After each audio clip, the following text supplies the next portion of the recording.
जब इलेक्शन का माहौल आता है तभी हिंदू मुस्लिम क्यों होता है? खास तौर से जब इलेक्शन का वक्त आता है, वो बांग्लादेश हो या हिंदुस्तान हो या कहीं भी, तो इस तरह का माहौल क्रिएट किया जाता है। सारे हिंदू भाई जो वहाँ पे हैं, जो भी हैं, अगर उनके साथ अगर किसी मुस्लिम जो कर रहे हैं वो गलत है तो गलत है। हिंदू कम्युनिटी को उत्साहित किया जाएगा कि वहाँ देखिए मुसलमान देश में हिंदुओं को मारा जा रहा है, जलाया जा रहा है, काटा जा रहा है, तो ये देखिए वहाँ हो रहा, उसको करवाया जा रहा है।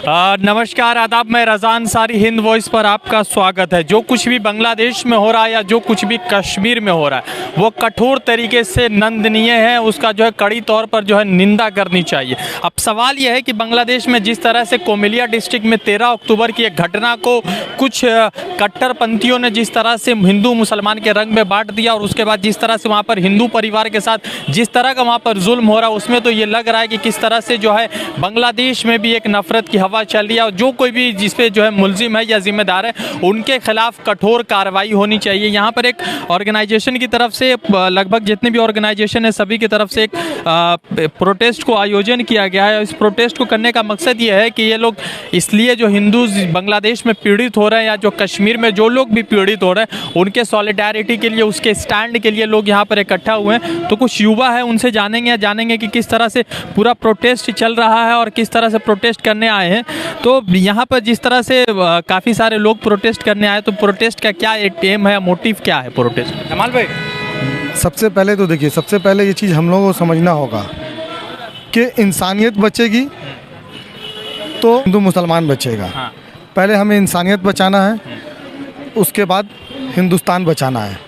हिंदुस्तान बचेगा तो हिंदू मुस्लिम हम लोग बाद में कर लेंगे। जो बांग्लादेश में जो कुछ भी हो रहा है उस पर लेकर क्या सोच रहे हैं? देखिए, ये सोचने की बात नहीं है, ये बांग्लादेश में हो चाहे हिंदुस्तान में हो, कहीं भी हो, गलत है। हमारे हिंदू भाई जो वहाँ पे हैं, जो भी हैं, अगर उनके साथ अगर किसी मुस्लिम जो कर रहे हैं वो गलत है तो गलत है। जो जिसने किया है उसे कड़ी से कड़ी सज़ा मिलनी चाहिए। और यहाँ तक कि हम लोग बोलेंगे जो इंसान ऐसा करते हैं, चाहे वो हिंदू हो चाहे मुस्लिम, उसे फांसी की सज़ा मिलनी चाहिए। आपस में प्यार बांटने से प्यार बढ़ता है। तुम कब तक नफरत की इसको फैलाओगे? यहाँ अभी जो माहौल है, अभी जो ऐसा सीन कर दिया गया है क्रिएट, अभी यहाँ पे हमारे हिंदू मुस्लिम सिख ईसाई सभी भाई को आपस में मिल के रहना, नौजवानों को आगे आना होगा। ये कुछ सरपंदे जो लोग हैं जो हिंदू मुस्लिम करके ऐसे करके यहाँ करते हैं। अभी इलेक्शन का टाइम है, बहुत कुछ हो सकता है सोचने का बात। इलेक्शन, हाँ, बहुत कुछ सोचा जा सकता है, लेकिन वो सब चीज़ को नहीं सोच के हम लोग को आपस में मिल के रहना है।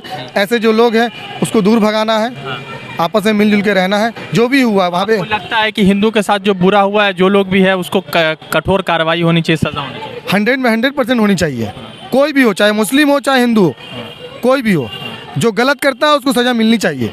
ऐसा कानून बनाया जाए, सख्ती से सज़ा दिया जाए उसको, ताकि नेक्स्ट टाइम ऐसा न करने के लिए सोचना पड़े किसी को भी। अच्छा, क्या नाम हुआ आपका? मेरा नाम मिराज खान है। सर, तो क्या लगा जो बांग्लादेश में जिस तरह से घटना हो रही, हिंदुस्तान में जो है आवाज़ उठाई जा रही है, तो इसके पीछे क्या लगता है कि लोगों का मंशा हो सकता है और क्यों करवा रहे हैं? कौन पीछे मुलजिम है या कोई ज़्यादा ही इसको बढ़ावा दिया जा रहा है? कुछ देखिए, आज सिर्फ बांग्लादेश और हिंदुस्तान नहीं, पूरे दुनिया का आप उठा के देख लीजिए। सबसे पहले तो ये है कि जो भी इस तरह से करता है वो किसी कौम का नहीं है, वो इस तरह का एक ऑर्गेनाइजेशन है जो इस तरह का माहौल बना के अपने मुफादी जाति मुफाद के लिए करते हैं। और ख़ास तौर से जब इलेक्शन का वक्त आता है, वो बांग्लादेश हो या हिंदुस्तान हो या कहीं भी, तो इस तरह का माहौल क्रिएट किया जाता है ताकि एक कम्युनिटी को अलग करके उसका वोट का भरपूर फ़ायदा उठाया जा सके। तो हम लोगों को ख़ास तौर से नौजवानों को ये सोचना है कि ऐसे बहकाव में नहीं आके हम लोग आपसी मोहब्बत कायम रखें, बनाए रखें। और हिंदू मुसलमान तो बात की बात है, पहले हम इंसानियत को जानते हैं, इंसानियत को ज़िंदा रखें, उसके बाद फिर किसी कौम की बात करेंगे। बांग्लादेश में जिस तरह से तकरीबन 80 से 90 घर हिंदुओं को जला दिए गए, ये तो कहीं ना कहीं पर जो है थोड़ा सा जुल्म तो उनके साथ बांग्लादेश में हुआ, जो भी हमारे हिंदू भाई वहाँ रहते हैं। नहीं होना चाहिए, अगर ऐसा जुल्म हो रहा तो नहीं होना चाहिए, क्योंकि कम्युनिटी को लेके जुल्म हो रहा, किस लिए जुल्म हो रहा है? अगर इसके पीछे आप देखिए, कुछ दिन बाद इसका असलियत सामने आएगा। युवक बाहर निकलते हैं और दुर्गा पूजा पंडाल में जाकर तोड़फोड़ करते हैं। ये मुस्लिम को सामने करके इसको, मतलब आपको बता रहे, ये पॉलिटिकल रंग दिया जाएगा बाद में। ये मुस्लिम को सामने रख के हिंदू मुसलमान का ये सरासर सिर्फ और सिर्फ इलेक्शन का फ़ायदा के लिए, और कुछ नहीं है। या बांग्लादेश में हो या हिंदुस्तान में हो या पाकिस्तान में बार बार कहीं। क्यों कहते हैं कि मोदी जी या कोई बीजेपी आरएसएस जो विचारधारा है वो दुनिया में कहीं पर भी हिंदू मुसलमान होता है तो हिंदुस्तान में इलेक्शन का प्रोटोकॉल हो जाता है, तो उत्तर प्रदेश इलेक्शन को टाइम है और बांग्लादेश के माहौल से हिंदुस्तान के इलेक्शन में क्या फ़र्क पड़ेगा? फर्क पड़ता है ना। आज वहाँ पे एक हिंदू मुस्लिम का जो माहौल बनाया जा रहा है बांग्लादेश में, इस तरह का माहौल बन रहा है, उसका फ़ायदा यहाँ पे मोदी जी को, बीजेपी को फ़ायदा होगा, क्योंकि हिंदू कम्युनिटी को उत्साहित किया जाएगा कि वहाँ देखिए मुसलमान देश में हिंदुओं को मारा जा रहा है, जलाया जा रहा है, काटा जा रहा है, तो ये देखिए वहाँ हो रहा है, उसको करवाया जा रहा है। ये कोई कमेंट्री नहीं कर रही है, उसको करवाया जा रहा है। उसका फ़ायदा यहाँ पे बीजेपी और आरएसएस उठाएगा। सामने आपको यूपी में इलेक्शन है, जो इलेक्शन में आप 5 साल आप कुछ काम नहीं किए तो पब्लिक तो आपसे सवाल करेगी। उस सवाल को दबाने के लिए तो आपको एक हिंदू मुसलमान का तो कार्ड खेलना होगा। तो अब इलेक्शन आ गया, इलेक्शन सामने है, जो आप अब मतलब सारे जितने भी आवाम है सारे दिमाग से अब हटा दिए कि आपने क्या काम किया। अब आप सीधा आ जाइएगा इस मुद्दे पे, वो हिंदू है मुसलमान है, बीजेपी को वोट दो, हम हिंदू हैं बीजेपी को वोट दो, सारा फायदा तो बीजेपी ले जाएगा। तो ये मतलब पूरा पॉलिटिकल तरीके से यूज़ पूरा पॉलिटिकल तरीका से। क्या नाम हुआ आपका? संजय अग्रवाल। संजय जी, तो क्या ये तो मानने की वाली बात है कि हिंदू बांग्लादेश में जिस तरह से हिंदुओं के साथ हो रहा है वो तो गलत हो ही रहा है, मगर ये भी है कि आवाज़ उठाने वाले भी मुसलमान हैं, तो उन मुसलमानों को किस तरह से देखते हैं जो इन लोगों ने तरह की घटना की? देखिए, मुसलमान इस माहौल में कोई नहीं रहता, ना हिंदू रहता ना मुसलमान रहता, वो रोजी के लिए लड़ता अपनी। आपने देखा वो मोहल्ली पार्क में एक प्रोग्राम हुआ था, हम लोग गए थे, हमने देखा काफ़ी मुसलमान लोग स्टॉल लगा के वहाँ हिंदू का प्रोग्राम को शिकत दे रहे। तो अगर उनमें हिंदू मुस्लिम की फीलिंग है तो मोहम्मदी पार्क में कैंप नहीं लगाते, बिस्कुट बांटते, पानी बांटते। ये हर जगह ऐसा चलता है, लेकिन कुछ आदमी इसको मुस्लिमी और हिंदू फीलिंग रंग देख के राजनीति की रोटी सेकते। और जो पूजा पंडाल में जो घटना हुई है बांग्लादेश में, उसका असर अगर आप बोलते नहीं होता तो जो भीड़ आवाम बांग्लादेश बंगाल में खड़ी है, ये कहीं ना कहीं तो इफेक्ट हुई, तभी ना आज हम लोग यहाँ युवा खड़े हुए हैं। आप सोलिडेरिटी के लिए खड़े हैं, कुछ लोग कहते हैं कि हर बार मोदी जी ही जिम्मेदार। देखिए, देश का शिकत है मोदी जी कर रहे हैं। अभी मैं रास्ते से कहा था एक हिंदू ने मेरे से पूछा कि दीदी कुछ नहीं कर रही है इस हिंदू के लिए, तो मैंने कहा दीदी स्टेट की है, सेंट्रल में तो मोदी जी बैठे, मोदी जी इस पर क्यों नहीं एक्शन ले रहे? बोले ये दीदी को देखना चाहिए। तो ये क्या सेंट्रल देखेगा कि स्टेट देखेगा? तो हिंदू को कहीं ना कहीं तो गुमराह किया जा रहा है। जो आदमी ये बात मेरे को कहा है उसको कहीं ना कहीं तो ये बात की शिकत मिली है कि मोदी जी ने दीदी कर रही है। तो ये तो राजनीतिक शुरू से चलती आ रही है, और जब जब देश में कहीं भी राजनीतिक होती है ना तो इस तरह की घटना होती है। इसकी मैं सरेआम निंदा करता हूँ और सरकार से रिक्वेस्ट करता हूँ जहाँ तक हो सके अब ये रंग बदल दीजिए आप लोग। क्या लगता है कि वहाँ का असर यहाँ पे लाना खराब है या देश के लिए हानिकारक? ये तो मीडिया को करना चाहिए कि मीडिया को देखना चाहिए। मीडिया जब इतनी कुछ चलाती है, मीडिया को बोलना चाहिए कि कहीं भी हो रहा है ये गलत हो रहा है।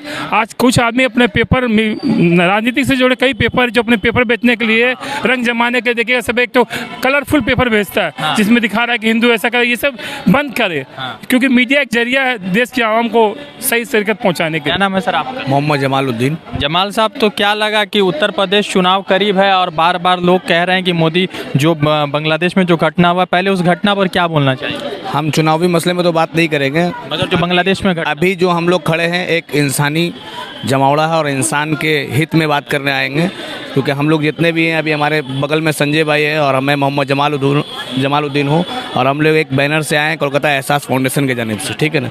तो इसमें हमारा धर्म या जात को लेकर कुछ भी नहीं है, ऐसा बात है। बांग्लादेश में जो हुआ या बांग्लादेश में जिसके लिए हम लोग आवाज़ उठाने आए हैं, यहाँ पे जो हम लोग जमा हुए हैं, वो एक इंसानी चीज़ है, और इंसान के अगर इंसान को मारा जाता है, चाहे वो हिंदू या मुसलमान हो, हम लोग उसके लिए आवाज़ उठाएंगे और उठाते रहेंगे। अच्छा, क्या सज़ा होनी चाहिए? अगर सज़ा का प्रावधान दिया जाए, पूछा जाए तो क्या सज़ा? पहला बात तो ये है कि सज़ा तो ऐसा है कि अगर वो सरकार को पूरी तरीके से अगर पता है कि ये चीज़ ये लोगों ने किया है, तो उसके लिए सज़ा उसको खुद पता है सरकार को कि हमको उसको क्या सज़ा। फांसी की सज़ा ठीक है? बिल्कुल बिल्कुल फांसी की सज़ा देना चाहिए, क्योंकि इसके बाद जो पीछे वाला जनरेशन है वो कभी हिंदू और मुसलमान नहीं करेगा, चाहे वो हमारे देश में हो या किसी देश में हो। अगर कोई भी इस तरह का हरकत करता है तो उसके लिए ऐसा सख्त सज़ा हो जो कम से कम दूसरी पीढ़ी जो आने वाला है वो कभी भी ये करने का कोशिश ना करे। यही हमारे मुसलमान भी शामिल है, उसको ही फांसी, चाहे वो किसी भी जात से हो, किसी भी धर्म से हो। हम ऐसा नहीं कि हम मुस्लिम है तो हम मुस्लिम का सपोर्ट करेंगे, ऐसा नहीं है।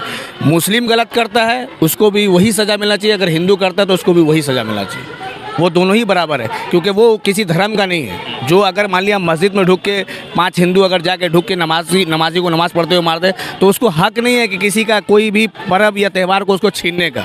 हमारा ये मज़हब नहीं सिखाता कि हम किसी के मज़हब को दखल अंदाजी करें या किसी के पर्व को त्यौहार को किसी को नुकसान पहुँचाए, हमारा मज़हब नहीं सिखाता है। तो ये हमारा कहना यही है कि जो भी किया है उसके साथ सख्त से सख्त सज़ा दिया जाए उसको। क्या नाम हुआ आपका भाई? हामिद इकबाल खान नाम हुआ हमारा। आमिर साहब, तो पहले तो ये बताइए कि जो बांग्लादेश में जो घटना हुआ उस घटना पर क्या क्या व्यूज़ हैं आपके? जो वहाँ पे हुआ उसके लिए निंदा करते हैं। ये होना नहीं चाहिए था।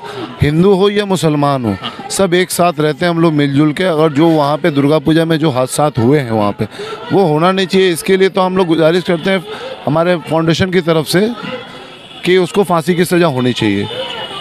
फांसी की सज़ा होनी चाहिए। तो एक ये भी तो प्रावधान है कि जो लोग भी कर रहे हैं ये घटना को रोककर इस पर कठोर कार्रवाई, फांसी की सज़ा दे। तो क्या लगता है कि फांसी की सज़ा से ये सब घटनाएं रुकती रहेंगी? देखिए, जब इलेक्शन आता है तभी ये सब होता है।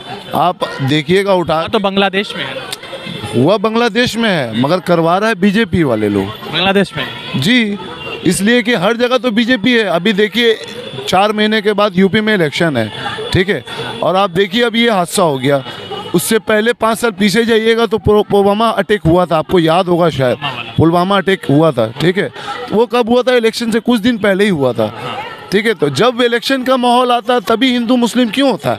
हम लोग ये चाहते हैं कि हम लोग सब एक हैं, हिंदू मुसलमान सिख ईसाई सब एक हैं। हम लोग मिलजुल के एक साथ रहते हैं, अपने बंगाल में भी और बिहार में भी, ठीक है। बाकी और जगह हम लोग यही अमन के साथ यही कहना चाहेंगे, जो हुआ उसके लिए कड़ा निंदा करते हैं और उसको सज़ा मिलनी चाहिए। क्या नाम है भाई आपका? भाई जुनैद।